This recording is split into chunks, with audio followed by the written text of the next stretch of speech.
Tidak semua mayoritas tidak nasionalis. Kenyataan menunjukkan bahwa khilafah hanya didukung oleh sedikit dari mayoritas. Tetapi mereka yang mendukung khilafah ini sudah diindoktrinasi sangat radikal. Sehingga sangat radikal. Ini dari Wakil Ketua Umum DPP Setia Kita Pancasila. Itu Pak Tobing yang saya kutip dari chatting. Silakan Pak. Oke ya, jadi saya mulai dari bawah dulu ya, biar gampang nanti. Kalau saya lupa tolong diingatkan ya. Siap.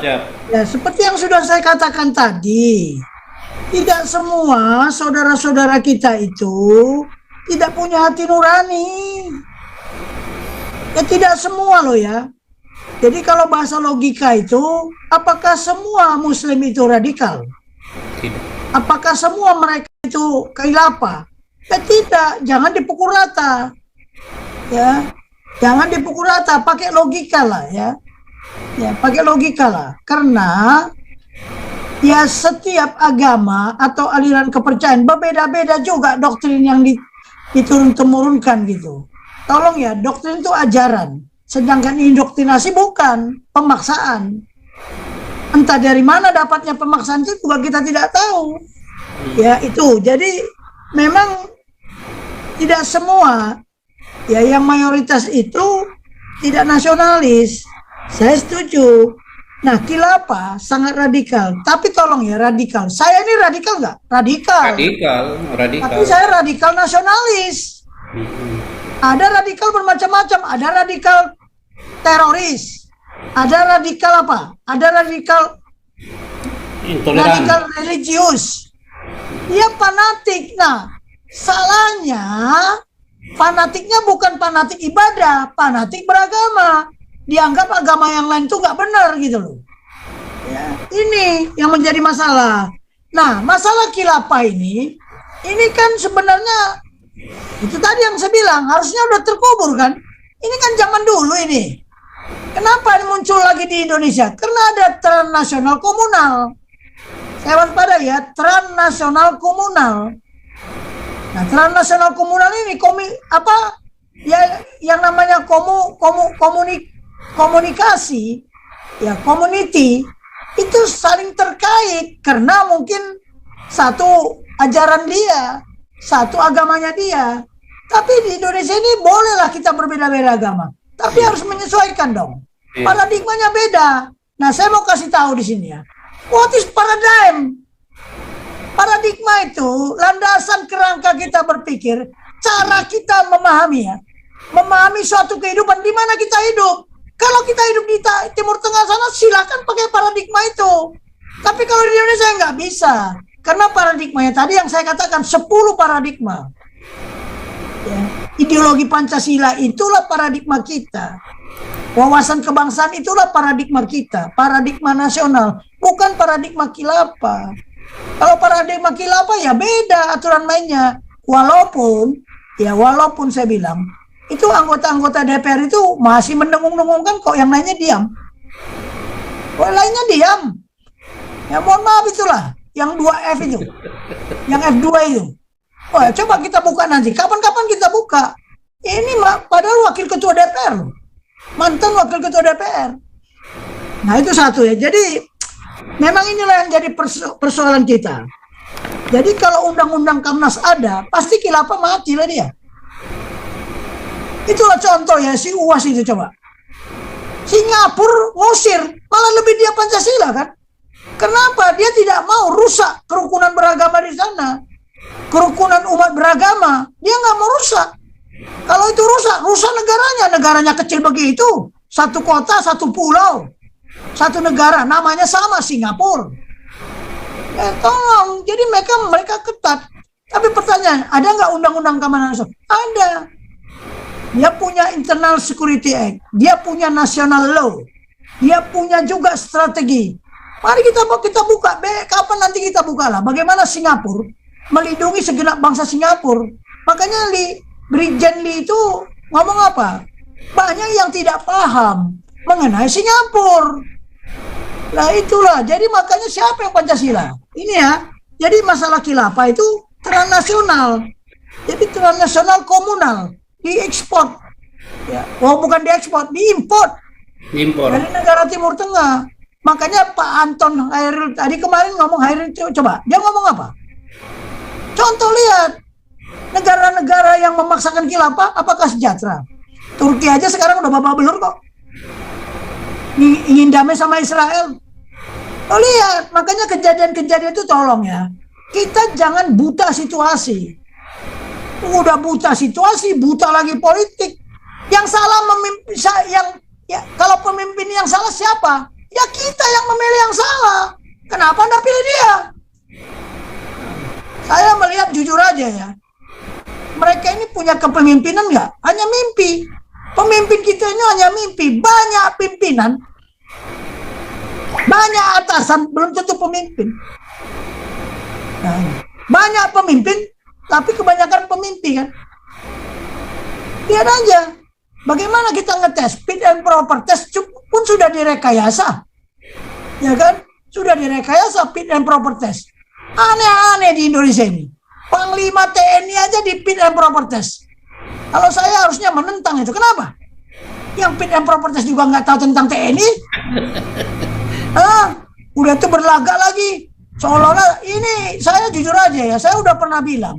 Tunjukkan ke saya, Panglima Angkatan Bersenjatanya Amerika ada fit and proper test di depan DPR.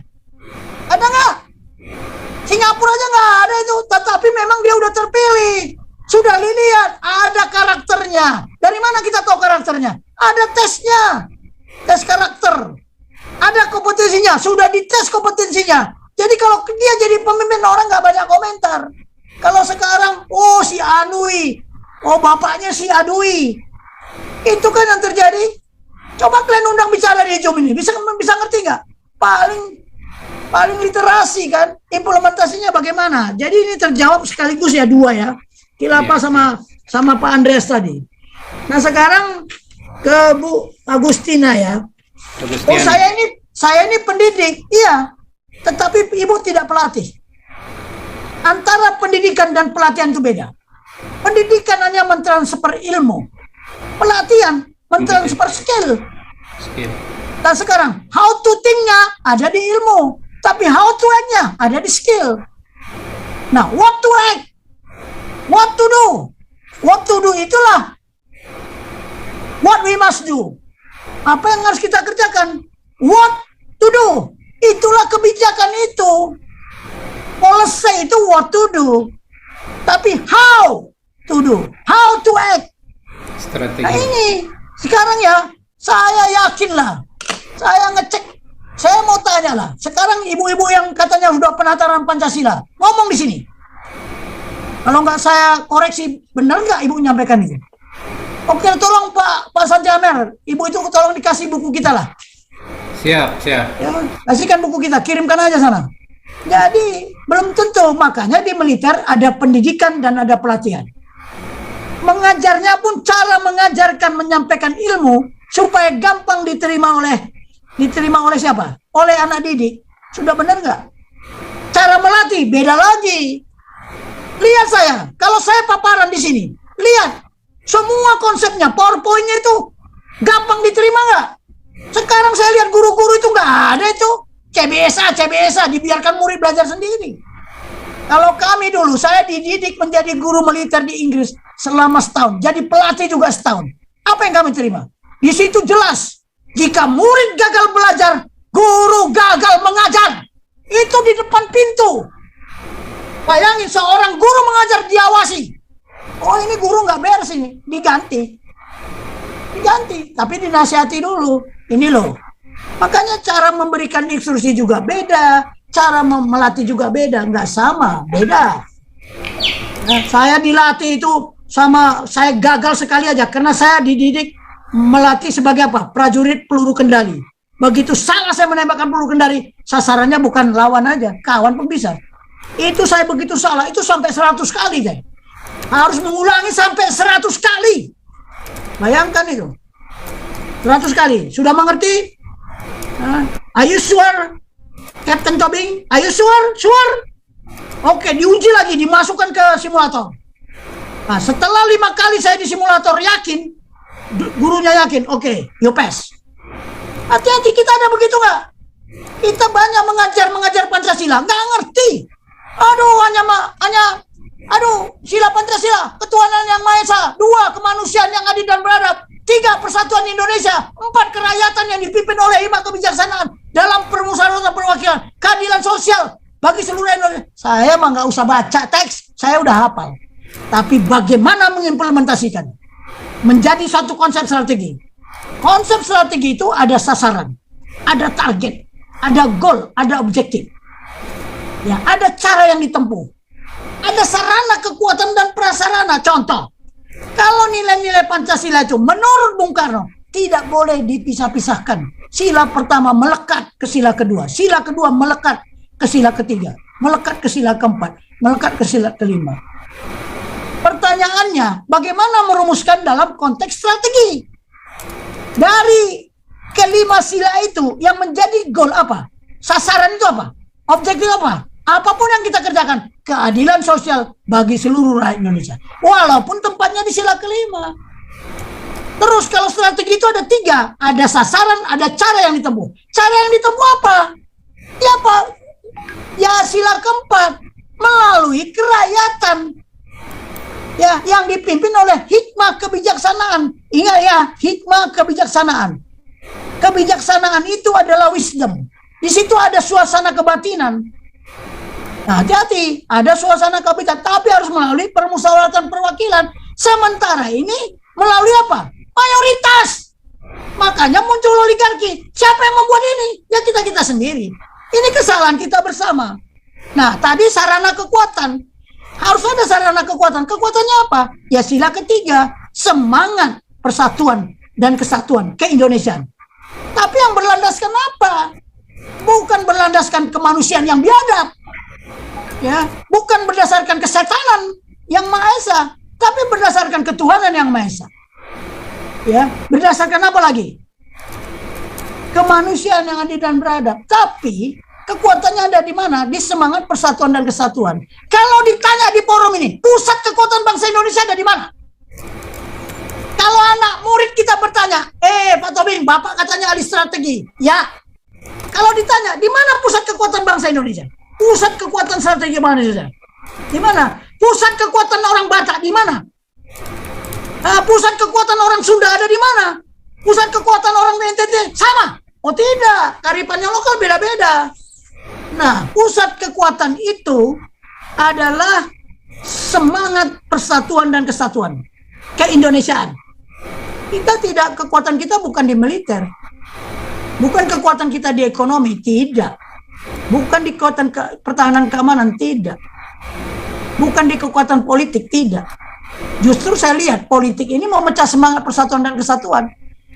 Ada partai politik yang berajaskan Pancasila, ada partai politik, oh kami nggak perlu berideologi Pancasila. Lihat aja. Lihat aja. Jadi kita ini harus paham dulu, kalau saya jadi pendidik, seperti apa? Kalau saya sebagai pelatih itu beda. 2 kompetensi yang berbeda, nggak sama. Saya kebetulan menjadi guru. Ya, sejak saya kapten sudah jadi guru saya. Sampai saya jadi jenderal, masih guru. Sampai hari ini juga, lihat aja. Kenapa saya bisa ngomong seperti ini? Nah, bagaimana melatih anak didik kita itu betul-betul dia terampil mengimplementasikan Pancasila. Ya, jangan salahkan pemerintah negara. Dia belajarnya di mana? Ini jadi mohon maaf ya, saya bukan menyinggung. Kita lebih bagus sekarang yang namanya good governance itu apa? Good governance itu kita akuntabel nggak saya jadi pejabat? Transparan nggak saya sebagai pejabat? Ada ketentuannya, ada prinsip. Ketika prinsip ini dilanggar, kita mengabaikan saja kita mengundang resiko gagal atau sukses. Tapi lebih banyak kalau kita tidak melaksanakan prinsip itu hukum loh ya. Buka aja kamus. Ketika kita melanggar hukum, ya kita mengundang apa? Mengundang ancaman, mengundang apa lagi? Mengundang kehancuran. Contoh, saya kasih tahu, kalau bapak-bapak, ibu-ibu nggak percaya, ya, Tuhan menciptakan hukum gravitasi. Ya, itu prinsip, barang yang dijatuhkan dari atas pasti jatuhnya ke bumi, nggak lompat ke surga sana. Kalau nggak percaya terjun aja di lantai 10. Bapak-bapak, ibu-ibu mati nggak? Yang nggak mati mungkin luka parah. Karena melanggar prinsip sama aja. Setiap keputusan melanggar prinsip-prinsip yang ada di Pancasila itu sama saja mengundang bencana. Paham nggak pengambilan keputusan? Esensi dari kepemimpinan itu adalah pengambilan keputusan. Esensi dari keputusan adalah resiko dan konsekuensi. Lihat pengambilan keputusan yang dilaksanakan oleh siapa? Para penyelenggara negara, para penyelenggara pemerintahan, para stakeholder, para shareholder, termasuk kita, tokoh intelektual, tokoh agama, tokoh masyarakat. Sudahkah proses pengambilan keputusan yang menggunakan apa? Menggunakan standar yang patok, yang berpatokan. Berpatokan kepada apa? Pancasila. Nah, sudahkah keputusan saya berdasarkan ketuhanan yang Maha Esa? Sudahkah keputusan saya berdasarkan kemanusiaan yang ada dan beradab?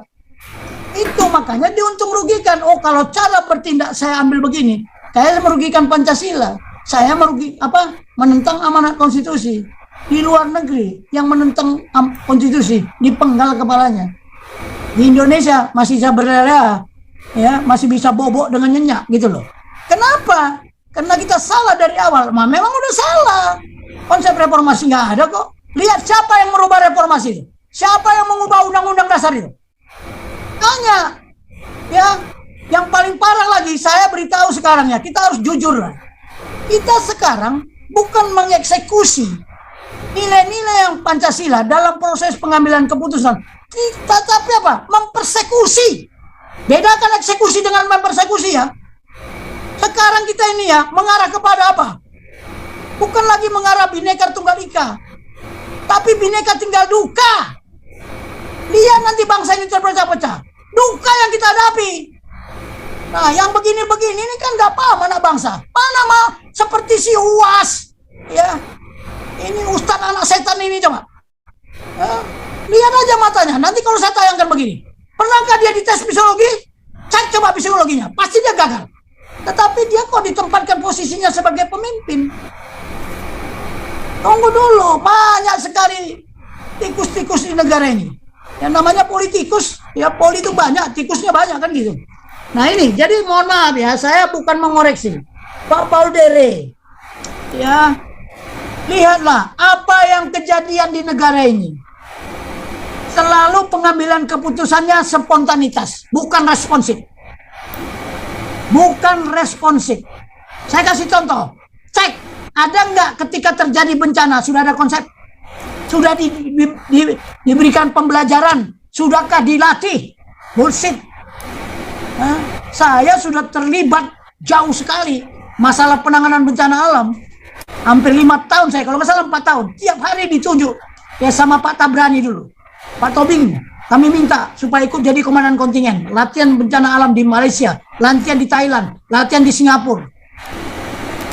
Apalagi coba? Sekarang mereka punya konsep nggak? Ini malah masalah virus ini bencana loh. Bukan nggak bencana. Tapi ini alam atau buatan manusia. Oke, ini senjata biologis atau wabah? Nah, kita kan nggak sadar. Mana konsepnya? Lihat, malah leha-leha kok. Ya, leha-leha orang bulan November sudah siap-siap. Ya, Desember sudah siap-siap. Kita malah leha-leha. Oh enggak lah. Indonesia negara tropis, virus mati sendiri. Oh, orang Indonesia kuat-kuat, makanannya nasi kucing. Yang ngomong begitu malah kena. Saya sampai hari ini nggak vaksin, nggak kena itu. Kena pernah sekali, tapi saya bertahan. Karena Tuhan sudah menciptakan obatnya di sekeliling kita. Kalau kita dari debu tanah, obatnya harus dari tanah juga, bukan dari virus. Tapi lihat sudah banyak kan terjebak kan. Tapi kita nggak mau lah menentang pemerintah. Silakan aja. Nanti kan keputusan dia mengandung resiko apa tidak. Pak Jenderal. Oke, satu lagi nih belum. Jadi Pak Paul Dere, kita nggak punya konsep. Konsepnya spontanitas, bukan responsif. Nah, kasus UAS. Lee Hsien-loong itu, Brigjen Lee Hsien-loong, Perdana Menteri, dia ngomong masalah ancaman ideologi khilafah sudah 2 tahun yang lalu. Artinya apa? Dia sudah respon, sudah mencegah, dan sudah diberitakan.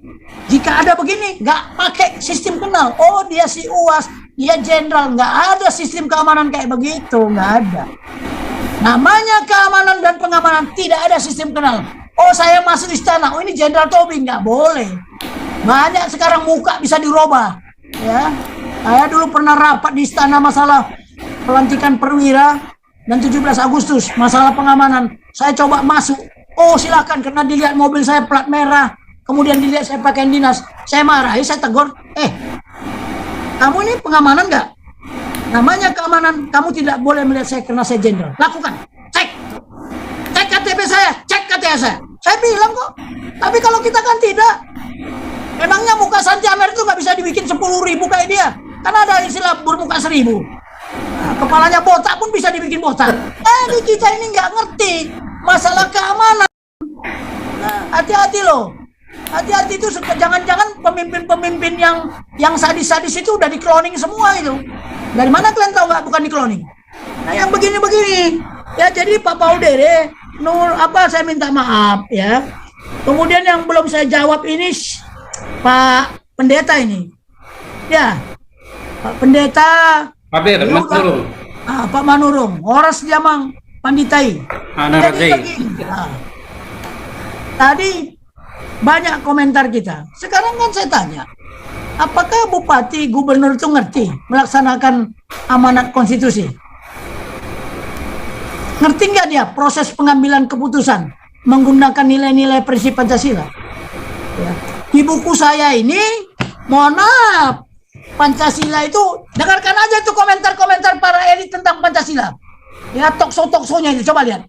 Ngerti nggak dia bahwa Pancasila itu apa? Pancasila sebagai sumber nilai-nilai fundamental. Ya, Pancasila sebagai satu kesatuan yang komprehensif, integral dan holistik. Paham nggak? Ya, Pancasila sebagai suatu apa? Sistem keyakinan, kepercayaan, a belief system. Banyak sekali. Pancasila sebagai apa? Pandangan hidup bangsa. Ya. Apa namanya? Filosofi Groundsla. Kemudian Pancasila sebagai apa? Pandangan dunia. Pandangan dunia. Weltanschauung. Pancasila itu pandangan dunia. Jangan salah. Mengapa ada HAM, hak asasi manusia? Tapi lupa bahwa ada hak asasi negara. Biar negara diobok-obok. Ada hak asasi negara. Ya, amanat pembukaan itu. Negara punya ajasi. Kemudian Pancasila sebagai dasar negara. John Webb. Ya. Terus Pancasila sebagai sumber etika. Bagaimana keadilan terwujud? Syarat supaya keadilan itu terwujud adalah kita etiket. Harus ada etika, baru bisa keadilan terwujud. Kalau nggak ada etika, nggak akan terwujud. Kalau ada koruptor, korupsi, radikal yang tadi itu, tidak toleransi karena nggak punya etiket. Tidak punya etiket. Saya mohon maaf. Persyaratan keadilan itu akan terwujud kalau kita punya etiket. Ya. Kemudian Pancasila sebagai sumber etika tadi, moral dan budaya. Pancasila sebagai alat perekat pemersatu bangsa. Makanya ada nggak ideologi lain yang bisa mempersatukan bangsa ini?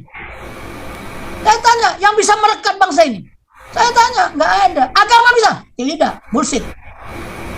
Agama di satu wilayah yang mayoritasnya agama itu aja nggak bisa kok. Nggak bisa. Makanya Pak Pendeta, mohon maaf, kalau diperbulu sampai 132 tahun, tidak sejahtera. Yang salah siapa? Ya salah kita semua. Kesalahan kita semua. Kenapa siapa itu kalau nggak salah PT Indah Kiat ya, Indah Kiat si Tanoto tadi ya. Kenapa kok dia bisa yang mengambil alih, membuat pabrik kertas di sana? Kenapa kalian tidak orang Batak? Makanya tolong ya, pakailah paradigma cium, cekatan, inisiatif, ulat mandiri. Kalian masih tergantung sama orang-orang itu kok. Itulah bodohnya kita. Yang bodoh siapa? Saya dulu diajarin sama Panglima saya, Pak Abael Mantini. Saya masih lenan 2, masih bujangan. Kalian perwira muda, harus cium. Kita pikir cium itu apa? Cekatan, inisiatif, ulat mandiri. Itu baru bisa kita berpejak di atas kebenaran. Jadi yang salah siapa? Nah, kenapa tanah adat dikasih orang mereka? Ini lagi ada satu lagi nih. Ya, bahwa di Tarutung itu ketemukan satu tanah yang namanya tanah jarang. Oh, di dunia ini hanya 2 tempat yang punya kayak gitu, di Cina sama di Indonesia. Bagaimana mengolahnya? Jangan-jangan nanti negara luar yang mengolah. Hanya Cina sama Tarutung yang punya namanya tanah jarang. Dan ingat juga Tarutung itu juga yang punya Amazon. Tahu Amazon nggak? Kemenyan, Andaliman, nggak ada tubuh tempat lain itu.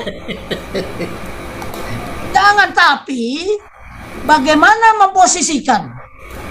Ya saya mohon maaf lah, kemarin saya diskusi sama kelompok Rura Silindung, Taput hebat. Alah, nggak usah banyak ngomong lah. Olah kata do sudah, cuman ngomong doang. Omdo, saya tanya kenapa? Ya kenapa di Tarutung itu semua mayoritasnya katanya beragama Kristen. Oke lah, beragama Kristen lah. Kalau saya nggak punya agama kok, nggak ada Tuhan menciptakan agama. Ya, saya bilang tak ada Tuhan menciptakan agama Kristen. Tolong tunjukkan saya di Bible mana. Nah, saya bilang kenapa tidak ada satu desa yang makmur? Satu desa saja. Coba di India ada desa terkaya. Ya karena pemimpinnya itu desa dulu paling miskin. Ya, yang kedua ada di China desa terkaya. Nanti kapan-kapan Pak Santi Amar kita tayangkan lah. Di Korea. Satu lagi di Swiss. Di Indonesia mana desa terkaya? Terkaya bukan di Indonesia, terkaya di dunia. Alah, kita ini nggak ada. Coba itu apa yang dilakukan? Aduh, bupati itu apa yang dilakukan sama dia? Dia hanya mikir next election. Oh, sebentar lagi jabatan saya selesai. Kalau bisa istri saya jadi bupati. Kalau istri saya nggak bisa, bagaimana adik saya? Kalau nggak ada saya, anak saya. Itu kan itu kan. Lihat aja, saya ngomong bohong nggak? Fakta. Jadikan saya anggota DPR. Saya habisin. Saya sebenarnya udah malas.